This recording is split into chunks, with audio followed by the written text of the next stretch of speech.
호러 FM 3.24MHz 채널 H.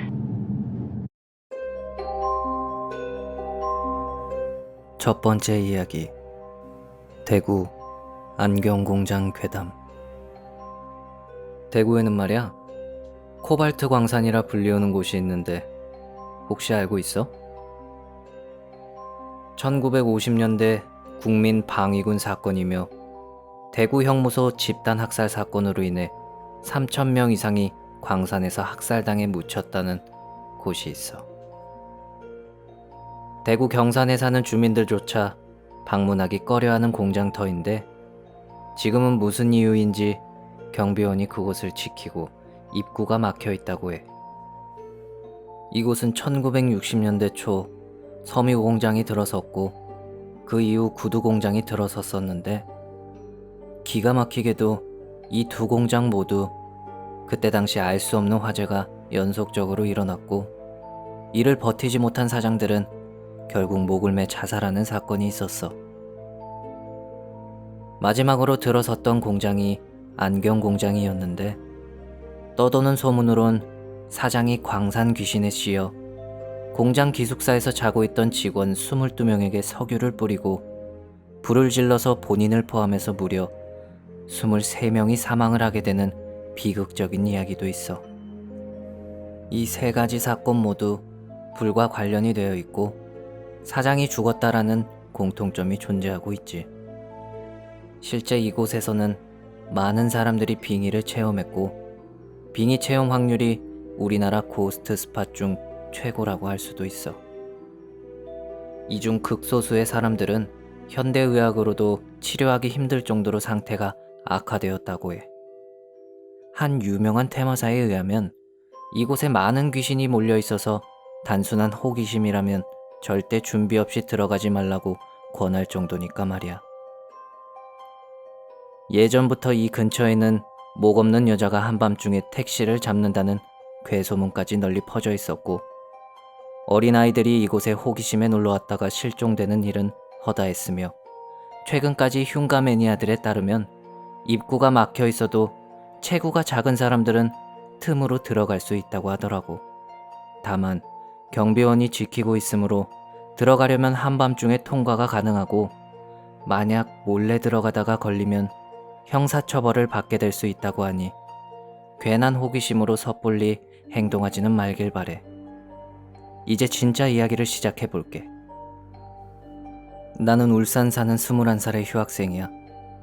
고등학교 졸업 후 대학교에 입학하고 고등학교 친구들과 떨어지게 되었어. 난 울산에 남았고 친한 친구놈들은 대구 쪽으로 대학을 가게 되었지. 친구들이 보고 싶던 어느 날 학교를 빠지고 친구들을 만나러 대구에 놀러 간 적이 있어. 참 좋았지. 오랜만에 만난 친구들과 술도 한잔하고 그동안 쌓였던 이야기도 하며 시간 가는지 몰랐어. 그때 당시 친구 학교 선배 누나 그리고 나 친구들까지 해서 총 5명이었고 술을 한 병, 2병 비우다 보니 알딸딸해져 갔지. 그때 마침 친구놈 중 하나가 경산대 근처 동네에 귀신이 나온다는 공장이 있다는 이야기를 해주더라고. 처음엔 믿지 않았어. 귀신 같은 건 본 적도 없고 믿지도 않으니까 말이야. 그래서 친구한테 헛소리 하지 말라 그랬더니 친구가 그럼 한번 가보자며 슬슬 꼬시더라고. 결국 남은 술을 다 마신 뒤 5명이서 함께 그곳으로 향하기 위해 택시를 잡았어. 기사님, 경산대학교 기숙사 쪽으로 가주세요. 이렇게 말하자 기사님이 이상한 눈으로 우릴 보면서 학생들 혹시 안경 공장 올라가려고? 이렇게 물어보시더라고. 거기가 안경 공장 쪽이라면서 말이야. 택시를 타고 안경 공장이 있다는 동네에 도착했을 무렵 다른 사람들도 그곳에 올라갔다 오는 건지 많은 사람들이 내려오고 있더라고. 소문이 많이 퍼져서 많이들 놀러 오나 보네 라고 생각하고 천천히 걸어 올라가고 있었어. 구부러진 길을 따라 올라가는데 누나 중 한 명이 너무 무섭다며 가지 말자고 하면서 뭔가 나올 것 같다 하며 말렸지만 그때까지만 해도 나와 내 친구들은 뭐 별일 있겠어 하며 억지로 누나를 이끌고 계속해서 길을 올라갔지.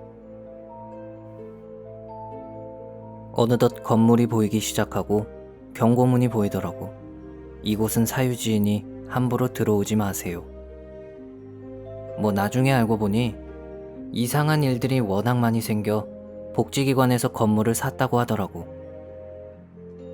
막상 건물 앞에 도착하니까 한 번도 느껴보지 못한 오싹할 정도로 이상한 기운이 느껴지기도 하더라고. 다 깨져 있는 창문이며 창문 밖으로 휘날리는 수많은 이상한 종이들.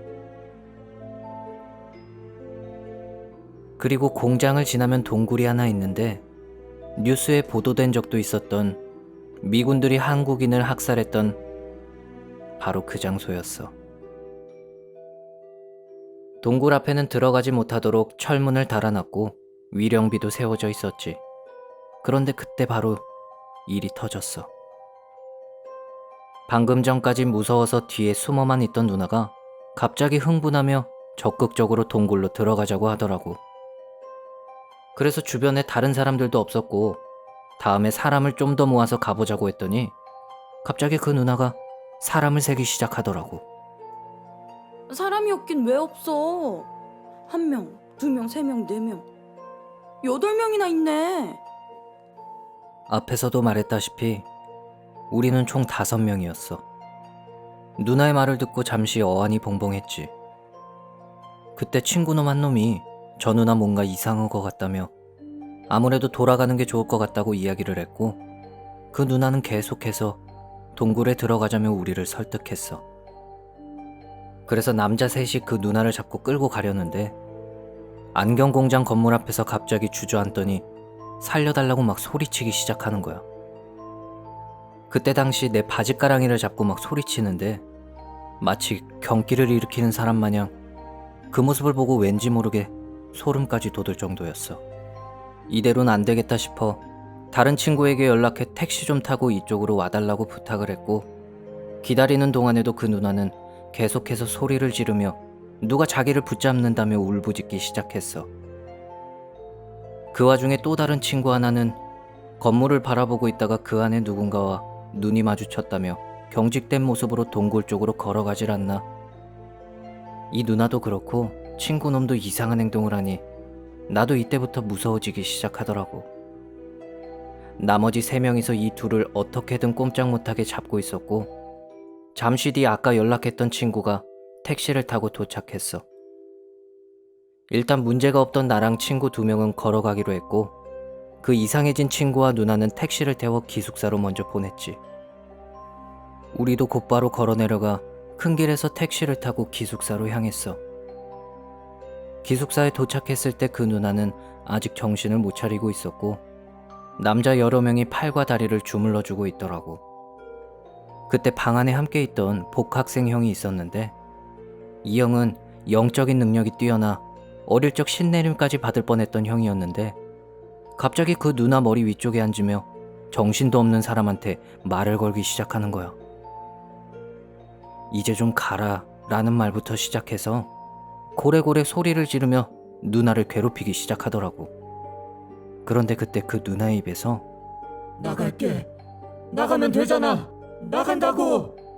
갑자기 낯선 남자의 목소리가 섞여 소리를 지르더니 이내 정신이 돌아왔고 그 복학생 형이 바로 소금을 사오라고 해서 방 구석구석 소금을 뿌리고 우리한테도 소금을 뿌리더라고. 그렇게 그 일은 마무리가 되었어.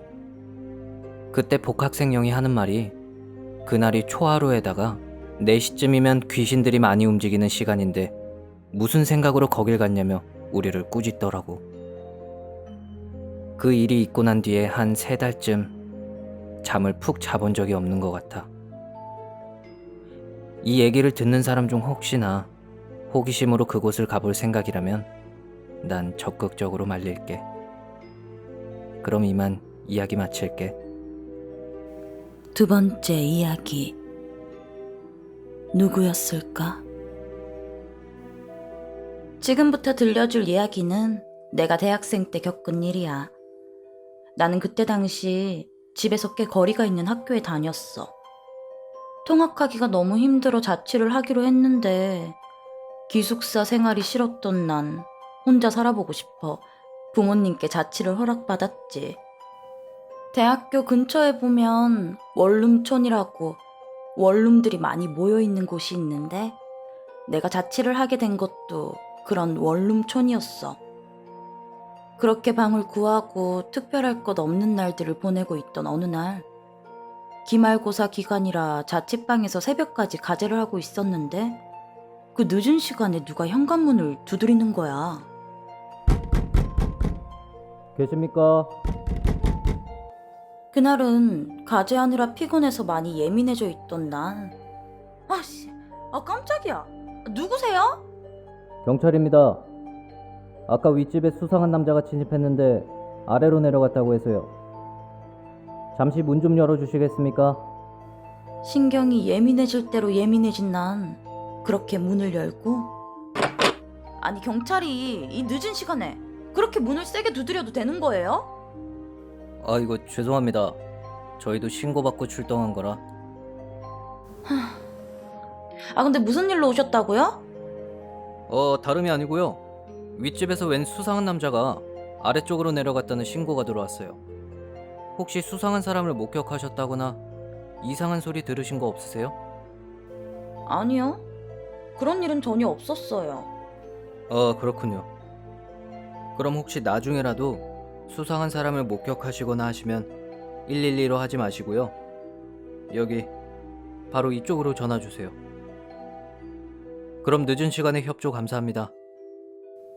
그렇게 그 경찰은 본인 명함 한 장을 주고는 돌아갔어. 경찰이 돌아간 후 화가 좀 가라앉는 난 그제서야 그 경찰의 이야기가 신경 쓰이기 시작했어. 윗집에 수상한 남자가 침입했다는 말. 그래서 한동안은 문단속을 정말 하루에 3-4번은 하긴 했던 것 같아. 그리고 며칠 후 시험도 끝났겠다 싶어서 나는 친구들이랑 밤 늦게까지 술을 마시고 집에 들어온 날이었는데 씻고 잘 준비를 하는데 누가 또 현관문을 두드리는 거야. 계세요? 나는 또 그 경찰인가 싶어서 문을 열어주려다가 순간 섬뜩한 기분이 들어 문을 열려던 손을 멈추고 누구세요? 예. 경찰인데요. 방금 이 집으로 수상한 남자가 들어갔어요. 아무도 안 들어왔어요. 그리고 저번에도 말씀드렸는데 또 문을 그렇게 두드리시네요. 아무튼 내일 다시 오든지 하세요. 이렇게 말을 했는데 그런데 그 경찰이 문고리를 막 돌리면서 일단 이 문 좀 열어봐요. 빨리요. 그러면서 문을 강제로 열려고 하는 거야. 나는 순간 화가 나서 아니 저기요. 내일 다시 오시라고요. 그렇게 그 경찰한테 소리를 질렀는데 대답도 없고 잠잠하더라고. 그래서 갔나보다 싶어서 나도 다시 누워 꿀잠에 빠졌지. 그리고 난 아침에 일어나서 그때 받은 명함에 있는 번호로 전화를 걸어서 그 경찰에게 어제 새벽에 왜 그랬냐고 무슨 수사를 그따위로 하냐고 따졌는데 아니 글쎄 그 경찰이 하는 말이 네? 어제요? 잠시만요. 지금 확인해 봤는데요. 어제는 그쪽으로 출동한 기록이 없는데요. 이러는 거야. 나는 그게 무슨 말이냐며 어제 새벽에 경찰이 찾아와서 문을 계속 두드리고 내일 다시 오라고 말했는데도 억지로 들어오려고 했다라고 말했더니 그 경찰은 새벽에 신고도 안 들어왔을 뿐더러 그 시간엔 자고 있었다고 하더라고. 순간 난 소름이 돋아 어제 일을 그 경찰한테 자세히 말해주었고 너무 무서워서 부모님이 계시는 집으로 돌아가서 일주일 정도 있다가 결국엔 그냥 방을 빼기로 했어. 그리고 그 일 이후로 절대 혼자 자취는 안 하기로 했어. 경찰을 사칭할 거라고는 상상도 못했다 정말. 3번째 이야기. 할머니와 처녀 귀신.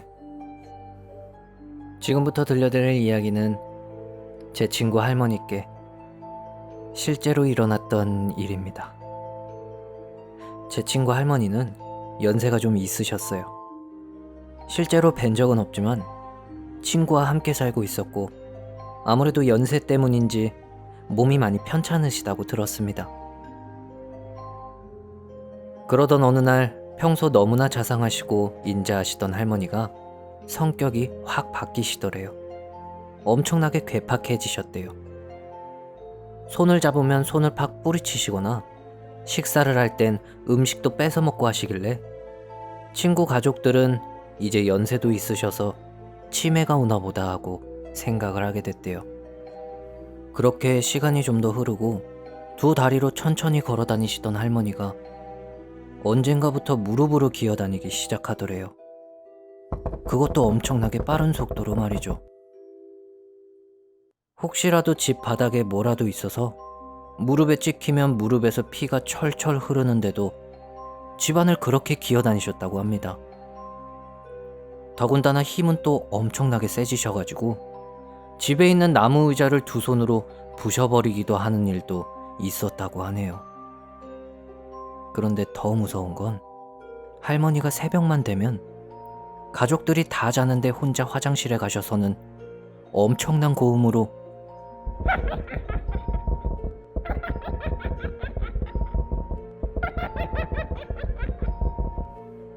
이러면서 웃으시더래요.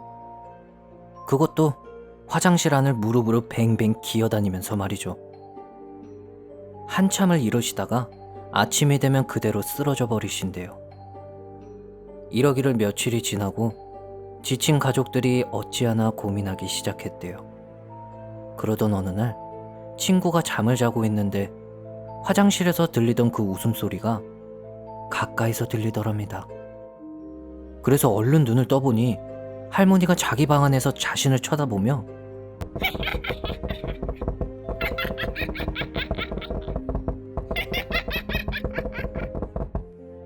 이렇게 웃고 계시더래요.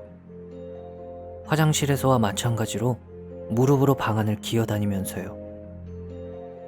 친구는 너무 놀라서 소리를 지르며 도망치려고 방문을 열었는데 아무리 밀어도 도무지 문이 열리지 않더랍니다. 방 안에선 할머니가 계속 기어다니고 있고 친구가 미친 듯이 소리를 지르니 자고 있던 가족들이 와서 구해줬다는데 문을 열 수 없던 이유가 방문 앞에 냉장고며 식탁, 의자 이런 가구와 가전제품들이 한가득 쌓여 있더랍니다. 그걸 도대체 누가 가져다 놓은 건지는 모르겠고 결국은 병원에 가봐도 왜 이러시는지 영문을 알 수 없자 가족들은 결국 무당을 불러보기로 했대요. 근데 이 무당이 집에 들어오자마자 할머니를 보더니 뒷걸음질을 치며 한다는 말이 저런 악기는 처음이야. 아주 지독한 년이야. 하며 도망가 버리더랍니다. 그래서 가족들은 다른 방법을 생각하다가 퇴마사란 존재를 알게 되었고 수소문에서 퇴마의식을 진행할 수 있는 목사님을 모셔왔다고 합니다. 그래서 그 목사님이 할머니를 붙잡고 기도를 했는데 아무런 효과가 없더래요. 그래서 이 목사님이 예전에 자신과 함께 일하던 다른 퇴마사들을 불러 모아 할머니를 빙 둘러싸고 기도를 해보았다고 합니다. 그러자 할머니가 엄청나게 괴로워하기 시작했지만 나아질 기미는 전혀 없더래요. 그래서 마지막 방법으로 욕조 안에 성수를 가득 채워놓고 할머니를 억지로 밀어넣었다고 합니다.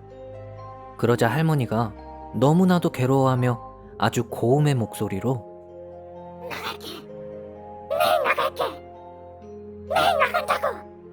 하더랍니다. 그리고 실제로 다음날 할머니는 언제 그랬냐는 듯 멀쩡해지셨다고 해요. 그리고 할머니는 자신에게 벌어진 모든 일을 하나도 기억하지 못하시더래요. 이런 일들이 저에게 일어났다면 저는 과연 그 상황을 받아들일 수 있었을지 의문입니다. 네 번째 이야기. 제삿날. 10년도 지난 1997년쯤에 겪은 일입니다.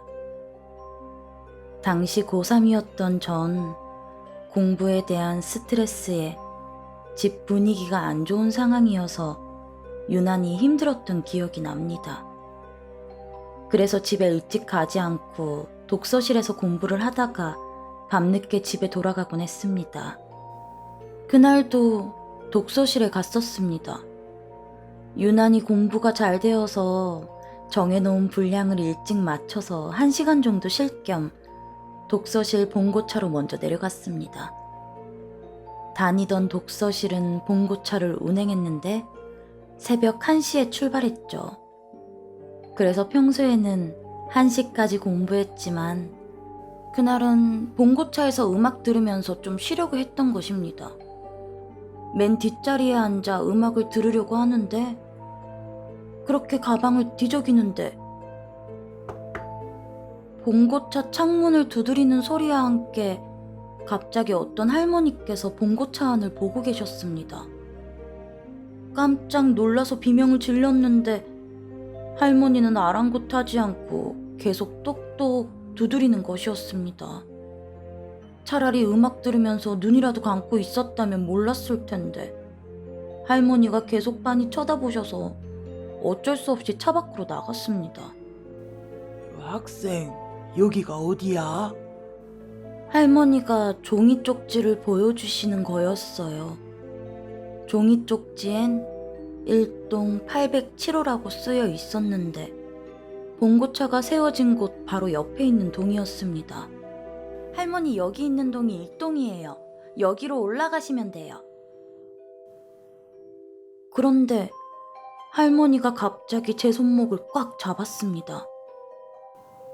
그러지 말고 데려다 줘. 갑자기 손목을 잡혀서 깜짝 놀랐거니와 혹시 인신매매 괴담이 생각나서 무서워졌습니다. 그렇다고 할머니가 도움을 요청하시는 걸 그대로 무시할 수도 없었고요. 시계를 보니까 12시 30분. 아직 출발까지 시간은 있었거든요. 네, 할머니. 제가 모셔다 드릴게요. 따라오세요. 좋은 일 하는 셈치고 같이 올라갔습니다. 엘리베이터를 탔는데 할머니가 중얼거리듯이 말씀하셨어요.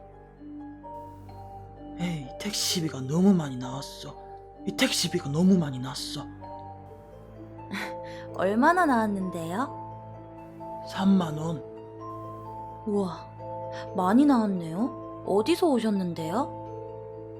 망우리에서 왔는데 택시비가 많이 나왔어. 당시 목동에 살고 있었는데 택시를 장거리로 타본 적이 없어서 그런가 보다 했습니다. 그리고 8층에 도착했습니다. 엘리베이터 문이 열리자 갑자기 제 손목을 꼭 잡으시는 거였어요. 발소리 내지 마. 네? 발소리 내지 마.